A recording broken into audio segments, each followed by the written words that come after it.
E aí, Mariana? Chama Raul aí.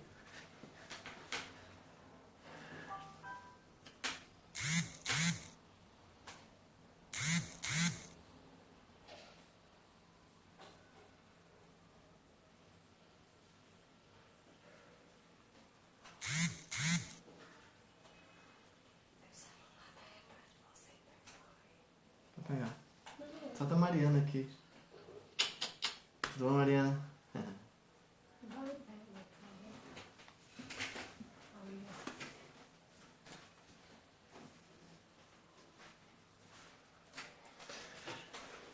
Fala, Thaís, chegou você. Thaís, daqui a pouquinho a gente começa dando tempo pro pessoal entrar, tá? Aí você manda uma solicitação aí e a gente bate esse papo. Fala, Mica. Beleza, meu irmão? Acabei de chegar ainda na correria da academia, mas é isso, vambora. Dá certo. Fala, Giovana, tudo bom?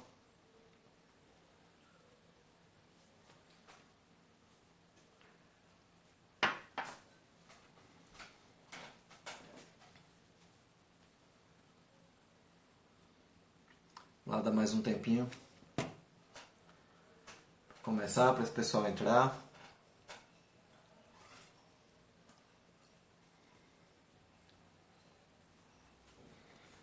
Tá aí, já me envia uma solicitação aí do teu, que aí eu já te coloco aqui pra gente dividir essa tela e a gente já vai conversando.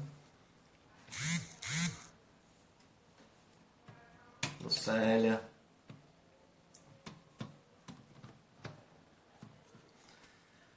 Júnior Bala.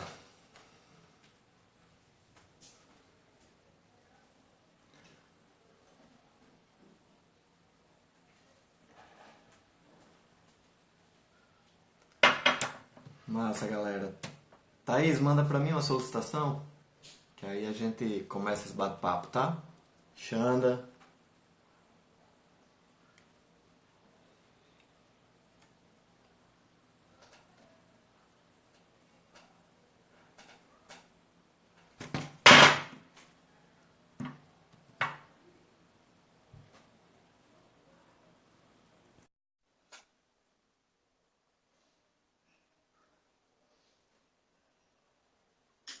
Chamei a Thaís aí, tá aguardando a senhora responder. Olha ela aí.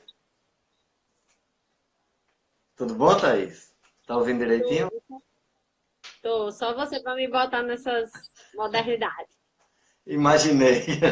Pra mim também é complicado. Júnior, o assunto é violência doméstica. É, você que dá aula, excelente pra você também, tá? Trabalha com muita mulher. E Thaís é a convidada de hoje. Thaís é delegada, né, Thaís, da DHPP.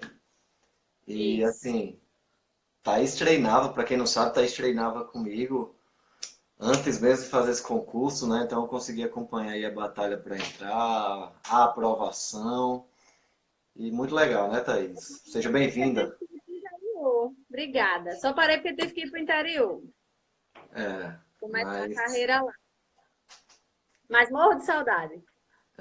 mas a causa foi nobre, né? Realizar um sonho assim.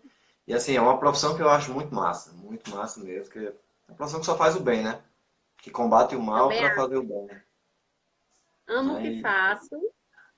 E assim, não posso de falar da relevância social, né, do nosso trabalho, do trabalho da Polícia Civil como um todo.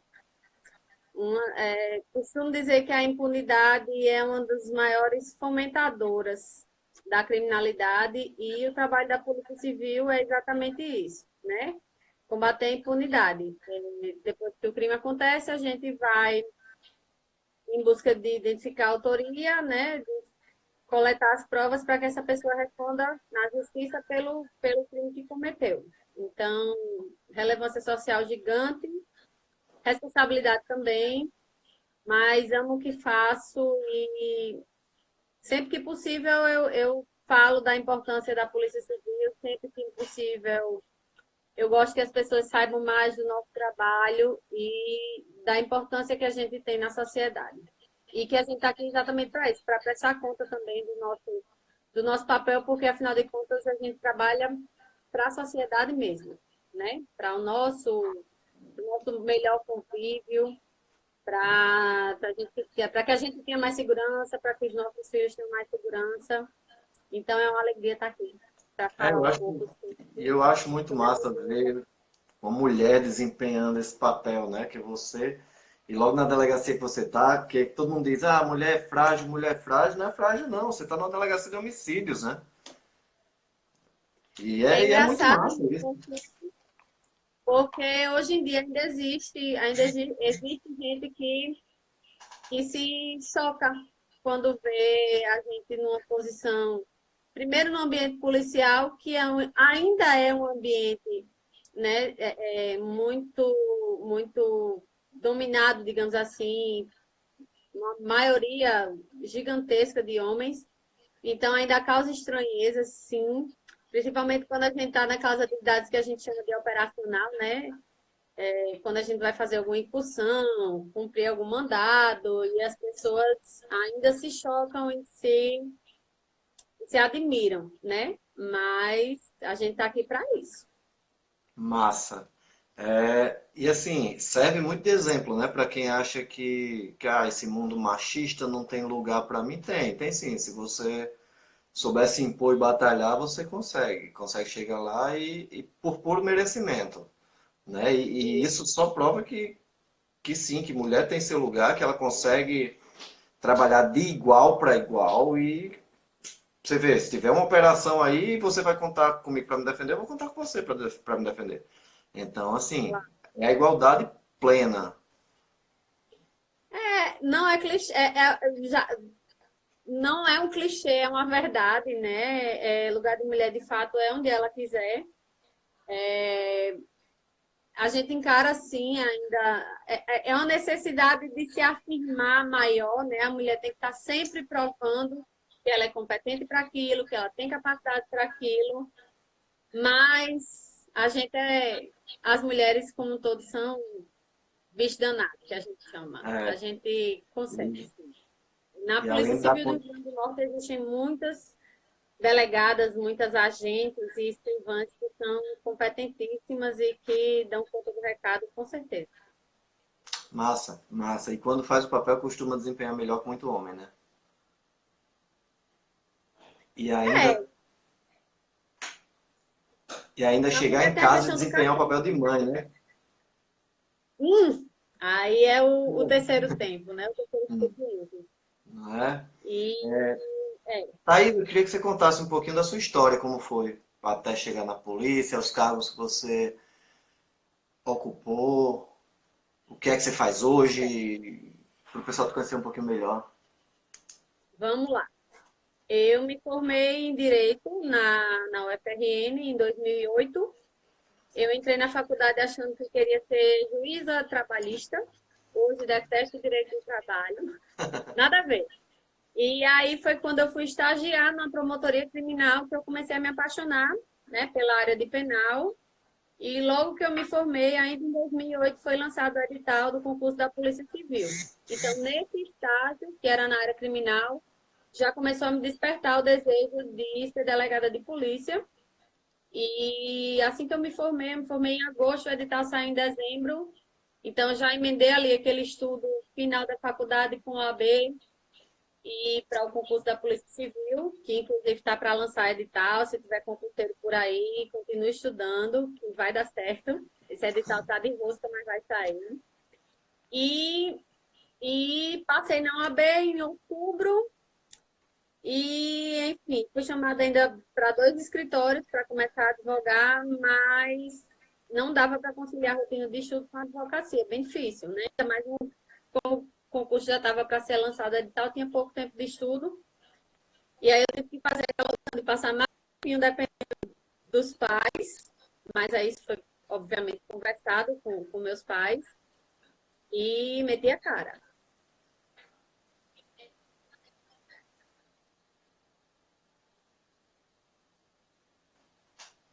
É, travou tua imagem para mim, Thaís. Tá com a internet meio travada aí. Manda outra solicitação se estiver me vendo.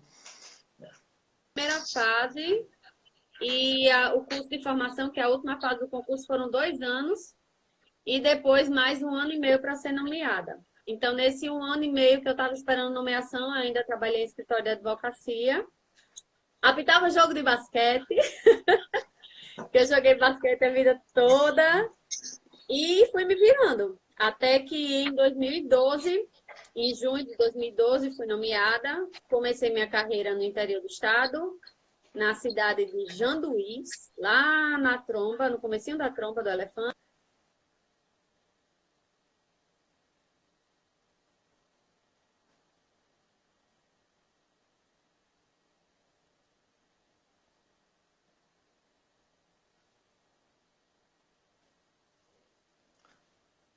Travou de novo a imagem. É, A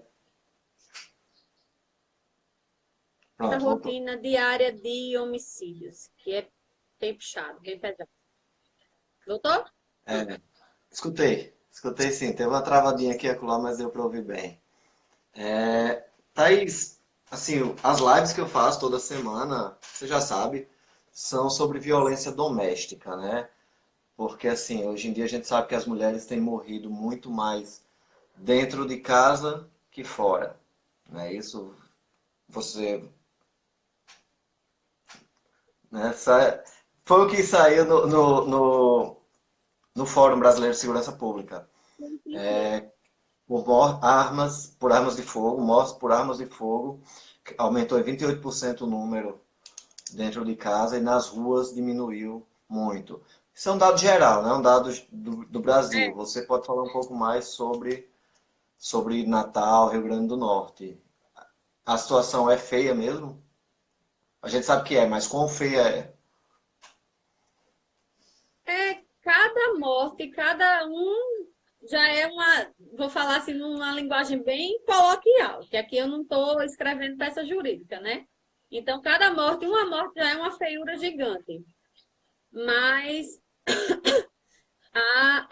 esse papel de protagonismo da mulher, as informações que a gente vem tendo, que a mulher vem assumindo mais o papel, isso muitas vezes desperta o que a gente chama de masculinidade tóxica e pode sim gerar uma violência maior.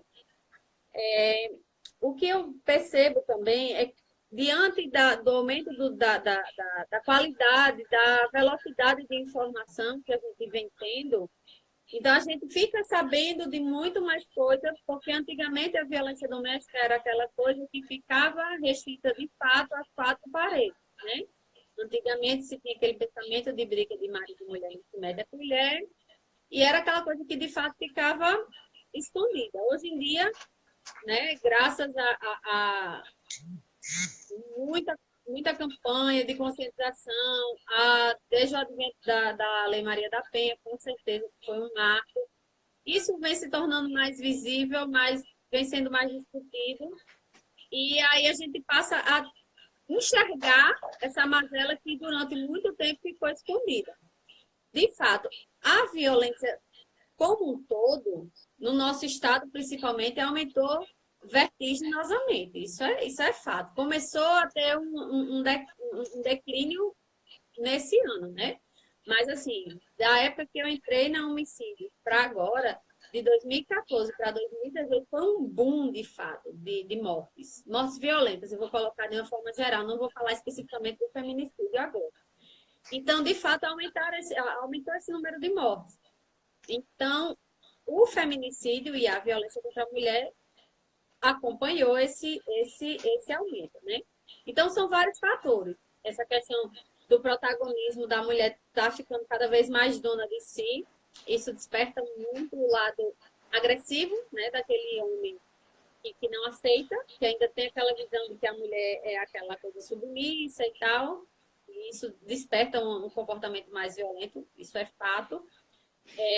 A questão da impunidade também, né? Que durante muito tempo veio acontecendo, até que as pessoas comecem a entender que não vai ficar só por isso.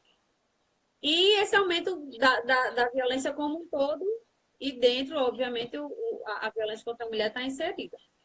Mas, assim, eu atribuo muito a questão de, quando você vê assim, aumento dos números de violência, Eu gosto muito de pensar que é o aumento dos números de denúncia, o aumento da conscientização também da população com relação a isso. Um dos dados também do fórum, né, do Fórum Brasileiro de Segurança Pública, tá aí, tá exposto, quem quiser baixar, é um documento muito legal de se ver, até para entender melhor É, o que está se passando com a segurança no nosso país, né, para saber onde determinados crimes são maiores. E um fato que é intrigante, mas aí o que você falou só corrobora, é de que a quantidade, o Rio Grande do Norte, ele é o número um em mortes violentas, né? Mas ele é o último em estupro, em crimes sexuais. E Santa Catarina, ele é o último em mortes violentas e é o primeiro em estupro. Aí quer dizer, acontece menos estupro no Rio Grande do Norte que em Santa Catarina? Não. Tem menos denúncia, né? isso. Estupro, principalmente, ele entra muito na cifra negra, né, que a gente chama, que são os crimes subnotificados. O homicídio não tem como esconder, né? Tá lá o cadáver, tá lá o corpo estendido no chão, e homicídio é um crime que não adianta. Assim, mesmo que a família não queira, mesmo que não se veja interesse, acontecer um homicídio, necessariamente é instaurado um inquérito, necessariamente surge a estatística. A estatística de homicídio ela é a mais fidedigna possível. Por quê? Porque morreu de morte, houve uma morte violenta, necessariamente tem que passar pela perícia necroscópica no ITEP. Então, há um controle dos dados da Polícia Civil, é cruzado com os dados do ITEP, com os dados da Polícia Militar, que está na rua, e esse controle em cima do número de homicídios ele é muito mais fidedigno do que, obviamente, do que os casos de estupro. Até porque, infelizmente, tem muitos casos que as pessoas ainda não sabem que configura um estupro. Que acha que Exatamente. foi só uma importunação, acha que isso aqui não foi nada demais, ou por vergonha da vítima, muitas vezes, infelizmente, nossa sociedade, ela ainda culpa a vítima, né, de estupro. Ela culpa a vítima de estupro. Andando naquela hora da noite, o que é que ela podia estar querendo? Ou com aquele tamanho de vestido, o que é que ela só podia estar pedindo? Ou bebeu demais na festa. E muitas vezes, e óbvio, isso não é culpa da vítima, a culpa do estupro é Do sempre, estuprador. sempre o estuprador. Sempre. Então, mas a nossa sociedade ainda enxerga de uma forma diferente. Então, isso gera muita subnotificação, sim. Muita cifra negra, sim, infelizmente. Então, os dados de estupro não são tão fiéis quanto os dados de homicídio, com certeza. O estupro entra muito no que a gente chama de cifra negra do crime, né? A subnotificação. E só conta se tiver a denúncia, né? Infelizmente. E é Exato. exatamente por isso que o Rio Grande do Norte está em último e Santa Catarina em primeiro. Talvez a consciência da denúncia lá seja mais forte, o trabalho seja mais intenso. E é isso que a gente busca. E assim, essas lives que eu venho fazendo, eu já me comprometi aqui a vir toda terça-feira falar sobre violência doméstica. E eu encaro isso como uma aula de defesa pessoal. Defesa pessoal para mim é isso, é informação. Não é aconteceu e na hora que estiver acontecendo reagir com uma posição ou outra. Eu acho que defesa pessoal é isso, é informação, é saber o que você pode, o que você não pode, o que é que você tem direito, o que é que você tem de dever. E, e assim, eu incentivo muito a denúncia. Mas não vai surtir efeito. Mas se é a única arma que você tem, use, né? Use. Pode, Infelizmente, quando uma mulher levanta a mão pela causa e outra vê a mão levantada, ela vai levantar dela também, assim vai surgir o efeito manada. Falo o efeito João de Deus, né? O cara lá, uma mulher decidiu denunciar, depois mais 5 denunciaram e depois 500 denunciaram. E perfeito, desvendou aí perfeito. uma rede enorme de crimes, né? Eu vou contar uma situação que aconteceu comigo no salão de beleza, né? Eu fui no salão e lá as meninas sabem, né, que eu sou delegada, e estava passando na televisão um caso de feminicídio, né, que ocorreu no interior do estado, que foi bem divulgado, né, que o rapaz até simulou um roubo, né, e matou a ex-companheira com quem tinha um filho de apenas 1 ano de idade. E aí elas olharam assim para mim e fez, tá vendo, Thaís? Nem adianta esse negócio de denunciar, porque eles vão lá e matam mesmo. Aí eu digo, opa, opa, opa.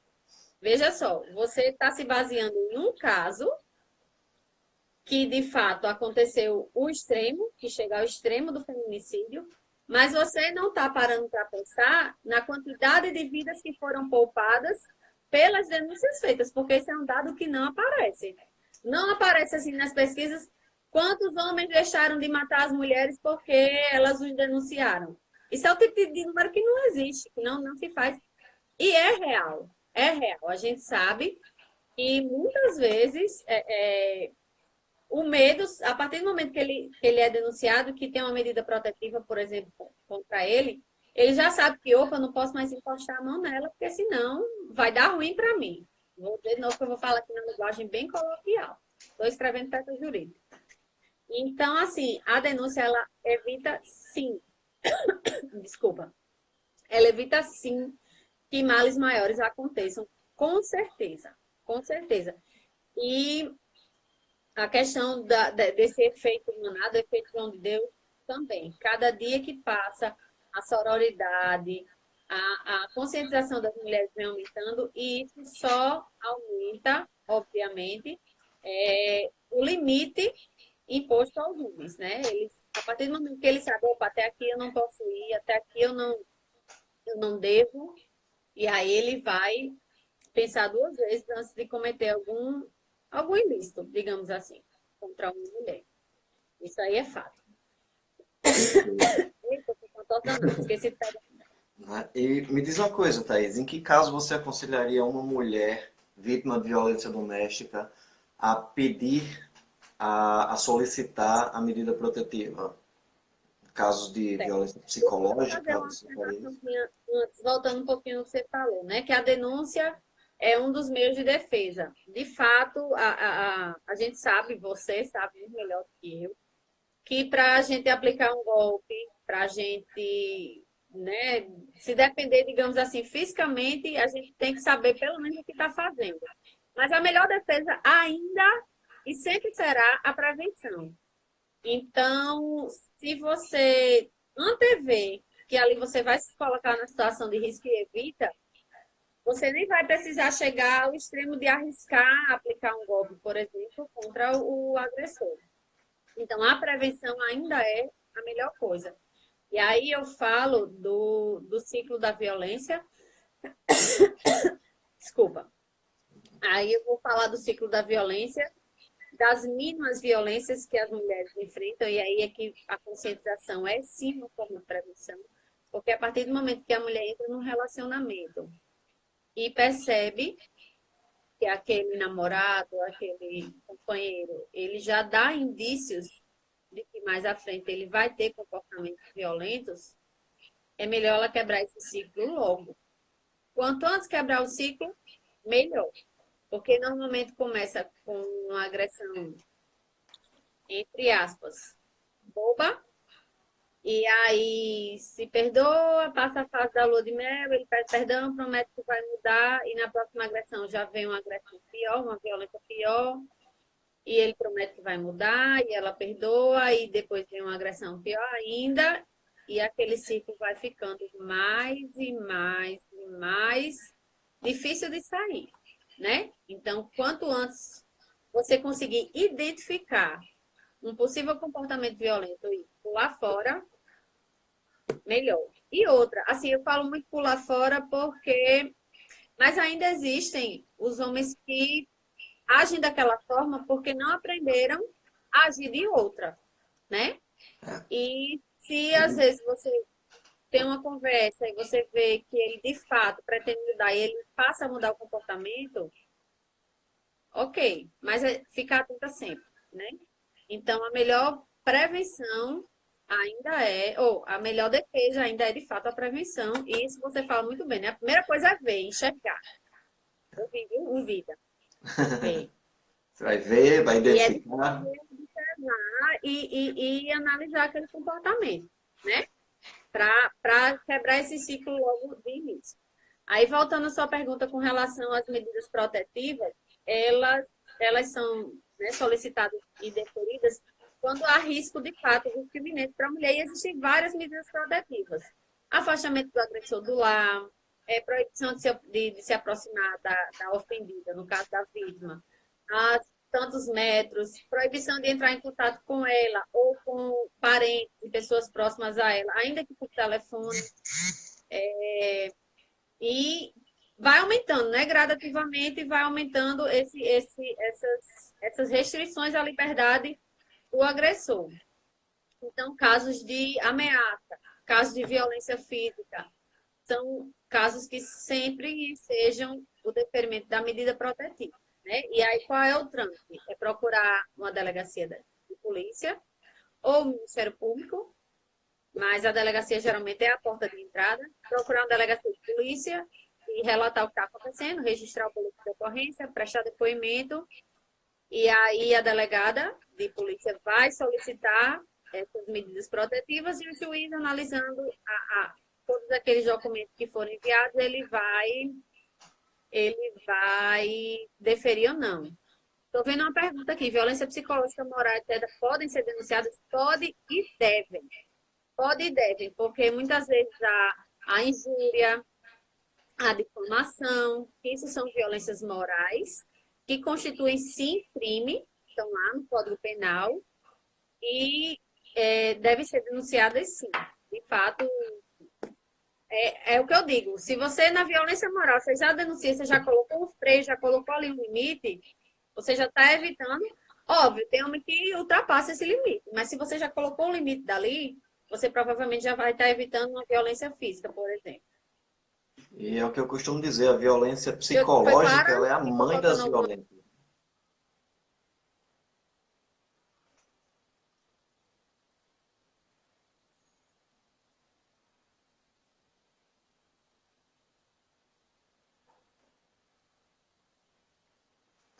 Tá travado de novo. Conexão é a tua. Acho que é a sua. Você que tá travada. Mas voltou, né? Voltou sim. Pronto. Tem outra pergunta aqui. Eu posso ir respondendo as perguntas, né?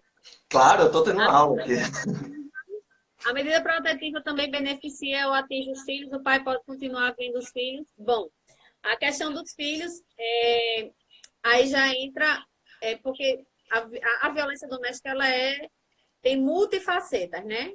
A questão dos filhos, isso aí tem que ser visto no âmbito da Justiça da Infância e Juventude para regulamentar essa questão de contato do pai com os filhos. Mas há casos extremos de assim uma violência muito iminente que a mulher pode receber abrigo junto com os filhos, ser retirada, né? Porque muitas vezes também os filhos são vítimas de violência, não é só a mulher, né? Geralmente o homem que tem um comportamento violento com a mulher também tem um comportamento violento com os filhos, porque é aquela história do mais frágil, né? Do exercer o poder e exercer a força. Ou usam os E filhos como arma de chantagem, né? Contra a isso, mulher. aí tem a questão da alienação parental, que também pode ser, se for devidamente comprovada, também pode configurar um ilícito criminal. Existem, então, digamos, essas três esferas. Né? A parte criminal, que é quando o homem comete alguma conduta que constitui crime, que está descrita no Código Penal ou nas leis extravagantes. Existe a parte civil, que é a parte de divórcio, divisão de bens, questão, e a parte da infância e juventude, que é a questão de guarda, de visita, da questão dos filhos. Né? Então, assim, geralmente quando a mulher procura a delegacia, o pessoal de lá é capacitado para dar essas orientações de maneira mais específica, né? Então, assim, se você tem alguma dúvida se aquela conduta configura um crime ou se é só um ilícito civil, quais são os meus direitos, o que é que não são, o que é que eu consigo na delegacia, o que é que eu não consigo. É sempre procurar alguma das DEANs, né, a Delegacia Especializada de Atendimento à Mulher, e lá o pessoal orienta bem bacaninha, caso a caso, o que é que deve ser feito. E muitas vezes a Delegacia da Mulher, ela tem várias parcerias com instituições que encaminham a mulher para o mercado de trabalho, com assistência psicológica, assistência de saúde, por exemplo, no caso de estupro, a delegacia ela tem o poder de encaminhar essa mulher para fazer contracepção de emergência, para fazer prevenção de doenças sexualmente transmissíveis. E o pessoal, de fato, tem essa capacidade para dar essas orientações, esses direcionamentos, certo? Perfeito. E era o que eu estava dizendo antes, com relação à violência psicológica, é o que eu chamo da Ali, é o que eu chamo desculpa. da mãe das violências, né? Porque você começa primeiro minando o psicológico da vítima e chega ao ponto dela nem saber que é vítima. Teve um caso que repercutiu um bocado em um monte de grupo, de comentário que eu recebi em privado aqui, daquela mulher que, durante o julgamento do agressor dela, que deu 5 tiros nela, ela pediu para beijá-lo. E antes disso, enquanto ele estava preso, ela pediu para retirar a medida protetiva para visitá-lo em visita íntima. E assim, mulher de bandido, não. Ninguém cuidou do psicológico dessa mulher, ninguém sabe a dependência emocional que essa mulher tem daquele cidadão, ninguém sabe o quanto ele minou a cabeça dela antes de acontecer tudo isso. Não, ela justificou dizendo que não, eu dei motivo para ele atirar em mim. Então, uma pessoa dessa não está em sã consciência e com certeza precisa de ajuda, né? E isso é uma ajuda psicológica. Assim, a ajuda física não é banalizando nenhuma das violências, porque todas são muito bem quadradas pela Maria da Penha. Eu acho que é uma lei incrível que só melhora agora já estupro virtual. 5 anos, 2 anos atrás, a gente não sabia nem o que era isso. Hoje em dia já existe. Por quê? Se existe o crime, é porque existe o se existe a pena, é porque existe o crime, né? Se existe a regulamentação, é porque existe o crime. E, assim, tem salvado muita gente. E, assim, essa mulher, ela, tão vítima, não sabe nem o risco que está correndo. Impedir uma retirada de medida protetiva. Hoje em dia, não pode mais, não é isso, Thaís? Você retirar a queixa, A, crime, a na questão da Maria da Penha. proteção, ela pode até pedir, mas passa pelo crivo judicial, né? Passa por uma decisão judicial e vai ser analisado o caso concreto, Não, né? falo da Maria da Penha. A Sim, denúncia. Pode ser retirada? A denúncia? não, Não. não, A não. queixa-crime, não. Não, não. Muitas vezes, porque antigamente se tinha dúvida se, por exemplo, a lesão corporal, é porque existem crimes que eles são de ação.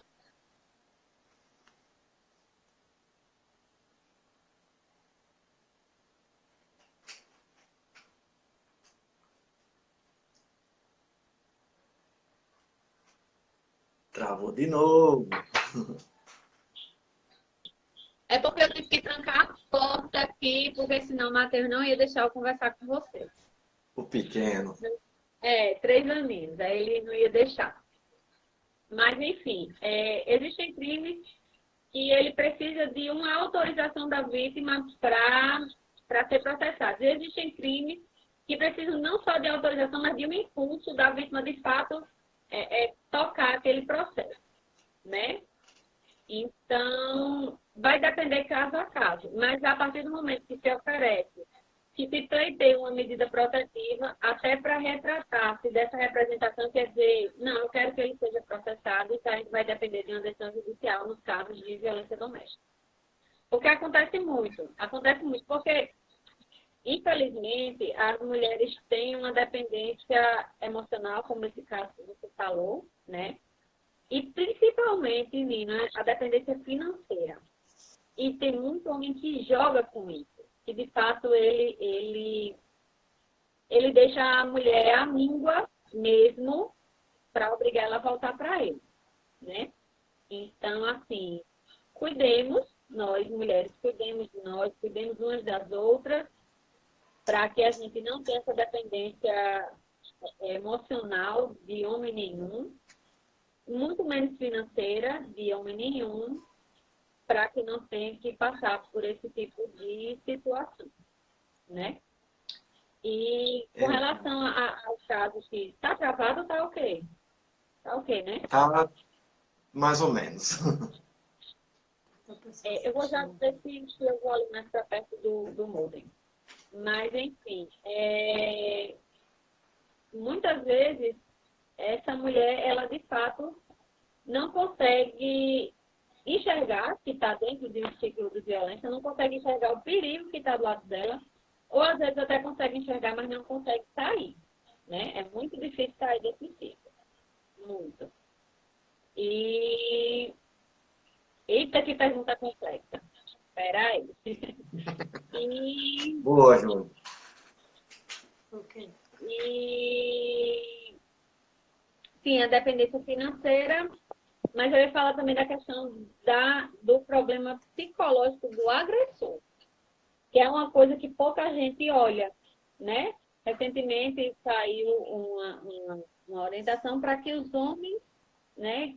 Inclusive isso já existe, muitos juízes aplicam apenas para que o homem seja obrigado a frequentar grupos de apoio aos homens agressores. Aqui no estado do Rio Grande do Norte, uma iniciativa do NANVID, do Ministério Público, ele criou grupos para homens agressores, porque muitas vezes são homens que têm questões pessoais, que não sabem lidar com aquela situação, não sabem lidar com aquelas emoções, não sabem lidar com as frustrações. E a maneira que ele encontra é descontando em alguém, que geralmente, obviamente, é alguém mais frágil, fisicamente falando. E esses homens também precisam de uma orientação para quebrar esse ciclo de violência. E aí, você que é pai de duas meninas, eu que sou mãe de um menino, a gente tem que ter essa consciência também de educar nossos filhos para o respeito, para a paz, para a igualdade de direitos. E porque a É o gente que tem que eu, preparar as próximas gerações.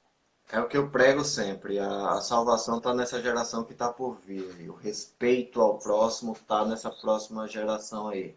Os meus filhos, os seus filhos. E cabe a gente ensinar o que é o que, qual o papel de cada um.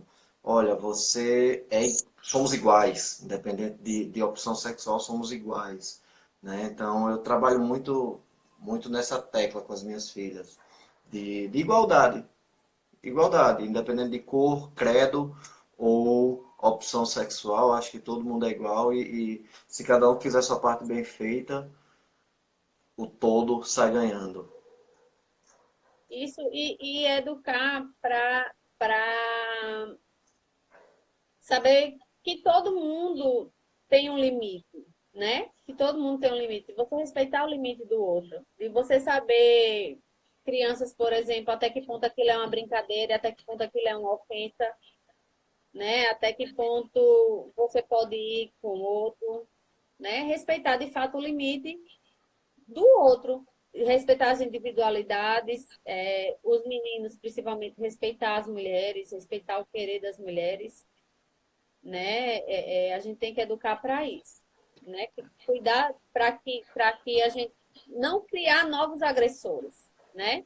É de fato quebrar o ciclo de violência que a gente veio aprendendo desde sempre. Desde sempre, Deixa né? eu Na voltar um sociedade pouquinho. machista e patriarcal. Exato, exatamente. Lá atrás alguém perguntou sobre a questão da legítima defesa. Cara, a legítima defesa é algo de fato que precisa ser analisado caso a caso, né? Mas ela tem alguns requisitos, né? Tem que ser perigo iminente ou imediato, né? A pessoa está em iminência de sofrer uma agressão, por exemplo, ou estar sofrendo uma agressão. Tem que haver proporcionalidade, né? É muito complicado eu falar aqui porque depende de fato da análise do caso concreto. Mas assim, você é um lutador, você está vendo uma mulher apanhando de um cara, você pode chegar lá enfim, parar ele, parar Eu aquela tenho, agressão. eu tenho inclusive um caso para contar sobre isso, de cidadão que treinou comigo, inclusive, e ele estava na casa muito forte, um cara muito forte, um dos mais fortes que eu já treinei, de força natural. E de corpo, o cara também é muito forte, mas a força natural dele, uma pancada dele, era uma tijolada. E esse cara, ele estava na casa do irmão, na Zona Norte, E tava no churrasco lá, bebendo e tal. Ele e o irmão também grande, forte e tal. E chegou uma menina com a camisa rasgada, a bermuda jeans, zíper estourado e estourado tudo. E ela chegou desesperada, correu pra dentro de casa, gritando dentro da casa dele. Estão querendo me estuprar, estão querendo me estuprar. Ele saiu com o irmão, fez como é que o cara está vestido.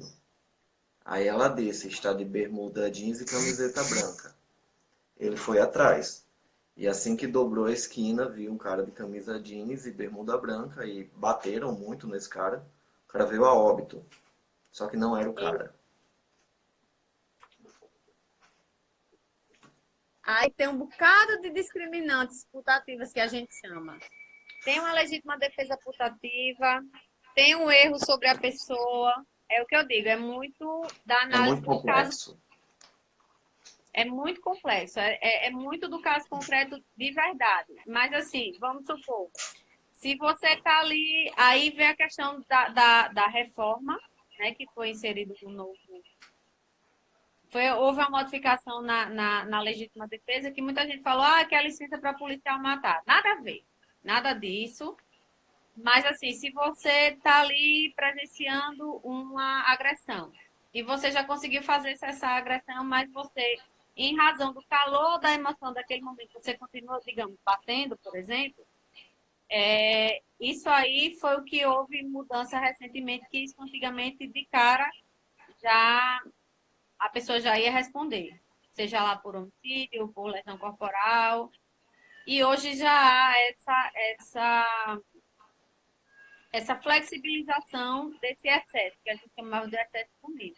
Né? Se você, diante de uma violenta emoção, diante daquele calor da situação, você se excede um pouco, isso hoje existe dentro do Código Penal, essa flexibilização mesmo, de você não responder de cara, digamos assim. O que mudou foi isso, não é o fato de hoje, porque sempre se distorce, né? As coisas, dizer que a polícia agora pode ficar matando, não tem nada a ver. Mas, assim, depende de fato do caso concreto. Agora, também existe a omissão, né? Se você está presenciando uma situação e você tem condições de agir e não age porque não quis agir, estou falando, tem condições de agir. Não estou dizendo para ninguém, né, querer ser peito de aço, ninguém querer ser super-herói, mas se você tem condições de agir e não faz nada, você também pode responder pela omissão. Né? Essa Então, assim, omissão, essa omissão, ela pode ser, a mãe pode ser indiciada caso o filho seja vítima de violência doméstica e a mãe não faça nada? Ela pode ser com penalizada por isso? certeza, com certeza. Já vi vários casos da mãe que muitas vezes não quer perder aquele companheiro, sabe que o companheiro ou o namorado, por exemplo, violenta a filha e para não perder aquele homem, ela finge que não vê, né? Ela se omite, ela sim. Principalmente os policiais, têm a função de garante, que a gente chama, que é quem tem, de fato, assim, aquele dever de proteção mesmo. Mesmo. Aí você pode responder pelo mesmo fim, né? Pessoas comuns, pessoas de pouco podem responder pela omissão. A omissão de socorro, por exemplo, é um crime autônomo do Código Penal. Mas, vamos supor, se você é mãe, se você sabe que sua filha está sofrendo estupro, você tem conhecimento e você não faz nada, você pode responder também por estupro. Chegou um aqui, mas é pelo outro Instagram, tá? Pelo Instagram do Vida, do Projeto Vida. E se o agressor já cometeu um homicídio, por que já não fica preso na hora da denúncia da violência doméstica? Eita, lasqueira. Não lhe chamei A para nossa... trabalho fácil, não. Não, mas é isso mesmo. Eu estou aqui para isso. A nossa Constituição ela prevê 2 tipos de prisão, certo? Uma prisão em flagrante e outra prisão por ordem judicial. A prisão em flagrante é logo que o crime ocorreu. Então, vamos supor, o cara acabou de matar, tá ali naquela casa, pegou, o cara tá com a faca na mão e tal, não tem dúvida de que foi ele já fica preso. Ali é prisão imediata, é a prisão em flagrante. né? Que vem de flagrante, do que está queimando ainda, do que está quente. Tá prisão em flagrante. Quando não é um caso de prisão em flagrante, aí depende de ordem judicial. Então, para conseguir uma ordem judicial, você tem que ter elementos mínimos, que a gente chama a fumaça do cometimento do delito, você tem que ter pelo menos a comprovação de que tudo indica que foi aquela pessoa que cometeu o delito, e você tem que demonstrar o perigo dela continuar em liberdade, né? O perigo libertário. E aí, o delegado de polícia ou o promotor de justiça representa ao juiz pela decretação de um mandado de prisão, né? Que existem dois tipos de prisão, mas aí eu também não vou entrar muito nessa seara, que é muito técnico. Mas aí a gente pede essa prisão e aí o juiz concede. Infelizmente, nosso país, ele vive, aí isso aí é uma opinião pessoal, tá? É que a gente chama de garantismo hiperbólico monocular. O que é isso? Ele pensa, nosso direito penal hoje, ele pensa muito nas garantias e nos direitos do agressor e pouco nos direitos da vítima, né? A gente que fala do garantismo. Por isso que chama de garantismo hiperbólico, que é exagerado e monocular, que só olha para um lado. Então, muitas vezes, casos de gravidade gigante, não se concede uma prisão, a pessoa consegue responder liberdade. Por quê? Porque também existe um princípio na Constituição, que é o princípio da não culpabilidade, é o princípio da presunção de inocência, que todo mundo já ouviu falar. Né? Você presume-se inocente até que se prove o contrário. Então, daqui que a pessoa responda e seja penalizado, né, seja julgado, condenado, para cumprir a prisão pena, né, quando você já é condenado, aí a prisão pena já para ficar preso, isso aí demora muito.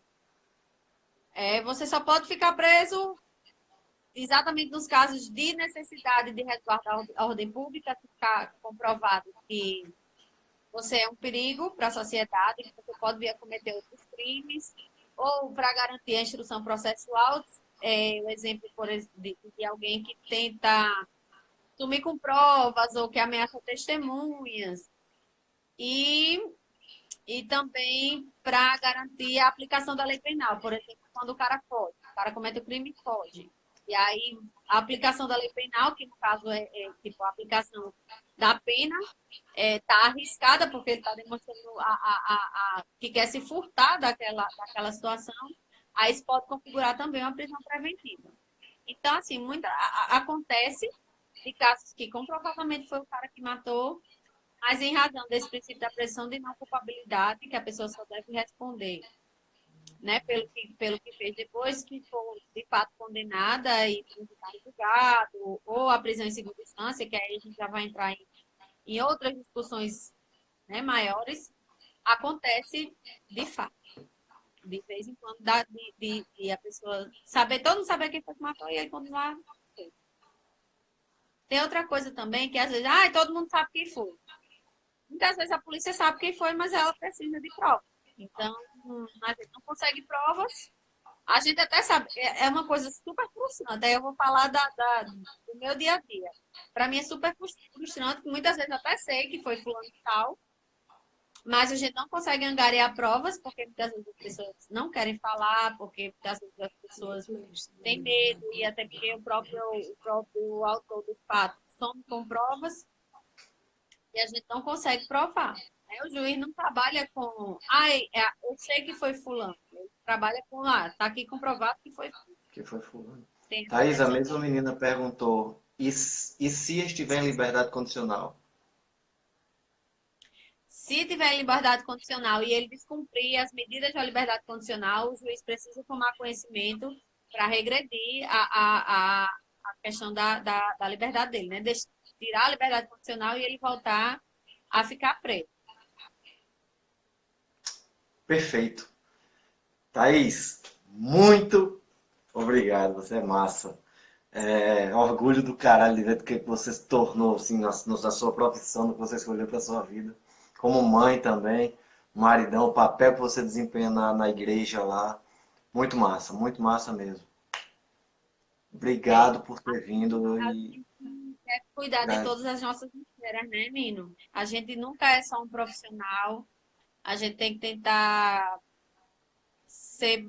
Aí eu vou puxar aqui para o nosso lado das mulheres, a gente tem que ser F em tudo, a gente tem que ser boa profissional, tem que ser boa mãe, tem que ser boa esposa, tem que ser, enfim, boa filha, boa amiga, mas a gente tem que, acima de tudo, ser boa pra gente, né? A gente tem que se cuidar também para poder cuidar dos demais. É, Isso obrigada, eu não fico é. muito feliz com o seu convite, com o seu conhecimento, com o seu reconhecimento. Eu sinto muita saudade do Muay Thai. Me ajudou muito, principalmente na academia, né? Enquanto o povo era tudo lá sofrendo, morrendo. Eu era sparring de todo mundo, porque já estava meio calejada. E aí, para os homens, se conscientizem, respeitem. Para as mulheres, se conscientizem mais ainda e imponham respeito. Porque só assim que a gente vai conseguir melhorar esse tipo de situação que, infelizmente, ainda a gente vê com muita frequência. É, Precisando, bom, estou aqui tamo junto, né? sempre. Hã? Obrigadão. Tamo junto. Sempre. Viu? Precisando, estou aqui. Amo falar da minha profissão, amo falar de segurança pública, amo falar de. Não amo falar de violência doméstica, amo falar do combate à violência doméstica, Combate. então já estou aqui. É, exatamente. E assim, é o que eu tomei e tenho me trazido. Você sabe a paixão, o amor que eu tenho pela luta, né? E assim, Sim. direcionar isso tudo para quem realmente precisa está sendo bem gratificante. Está sendo muito, muito, muito enriquecedor. É, você vê casos tristes, mas que lhe dão força para que eu amo tanto a luta que se a luta puder servir para esse lado do bem, para combater a violência, que muita gente vê a luta como violência, eu vejo a luta como uma salvação para a violência. Então, se eu puder direcionar para isso, e assim, esse tipo de conversa é que é a verdadeira defesa pessoal, né? Como eu falei lá atrás. E isso foi a luta que me deu, essa visão, porque a gente estuda o adversário antes de lutar. A gente vê quais são os pontos fracos e fortes dele. A gente traça uma estratégia para combater. E acho que para vencer esse mal é exatamente isso. E para isso eu também preciso de uma equipe. Então, juntar uma equipe é primordial. Juntar pessoas que tenham o seu conhecimento, que tenham conhecimentos em diferentes áreas, cada um fazendo a sua e juntando tudo, dá muito certo. Mais uma vez, muito, muito, muito obrigado. Tem uma frasezinha que a gente fala muito na polícia, que é tipo, sozinhos somos o raio, juntos somos uma tempestade. Então, vamos ser tempestades sempre. Sempre se juntar com quem quer o bem, com quem está do lado do bem, porque o mal, infelizmente, está aí, né? E cresce. E a gente fala muito, eu falo muito enquanto policial, né? Que a polícia é a última barreira entre a barbárie e a convivência e a gente, aí eu vou puxar para o meu lado, respeitar a polícia, valorizar a polícia, saber quem dá a vida.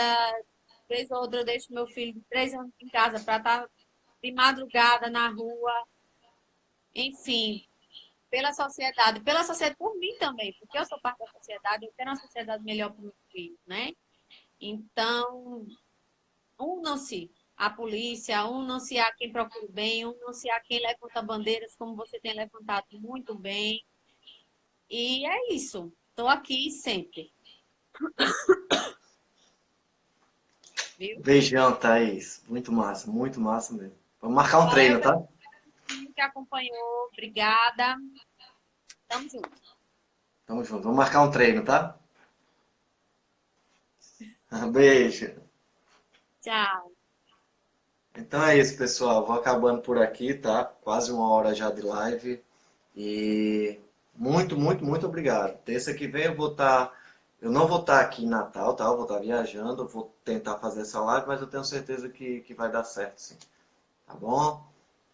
Valeu. Muito, muito obrigado por estarem aí.